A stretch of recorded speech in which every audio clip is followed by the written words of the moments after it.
নমস্কার বন্ধুরা, কৃষ্ণার রান্নাঘরে সবাইকে স্বাগতম। আমি আজকে আপনাদের সামনে একটা নতুন রেসিপি নিয়ে চলে এলাম। রেসিপিটার নাম হলো ব্রোকলি সালমান মাছের রেসিপি।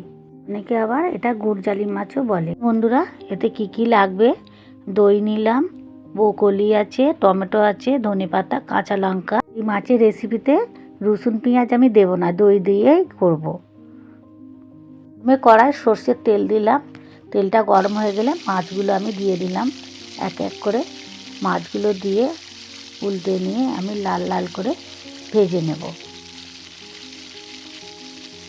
মাছে সর্ষে পোস্ত দিয়ে খেতেও খুব ভালো লাগে। তো আমি এটা দই দিয়ে রান্নাটা করব। প্রথমে আমি কড়াতে দিয়ে দিলাম কালো জিরে, কাঁচা লঙ্কা, এরপর টমেটো কুচিগুলো দিয়ে দিলাম। দিয়ে সামান্য নুন দিয়ে দিলাম, স্বাদ অনুযায়ী লবণটা দিলাম। টমেটোটা একটু নরম হয়ে গেলে 1 চামচ আদা বাটা দিয়ে দেব। এবার একটু কষিয়ে নিলাম।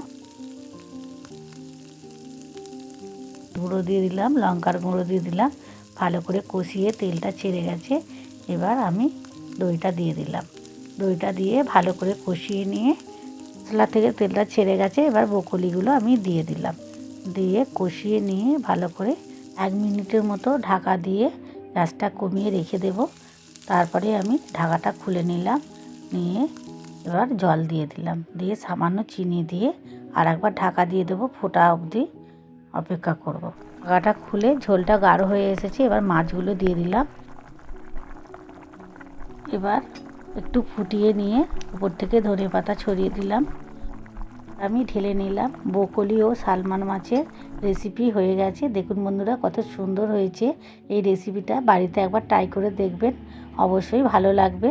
এই রেসিপিটা যদি আপনাদের ভালো লেগে থাকে অবশ্যই লাইক, কমেন্ট, শেয়ার করে দেবেন। নমস্কার।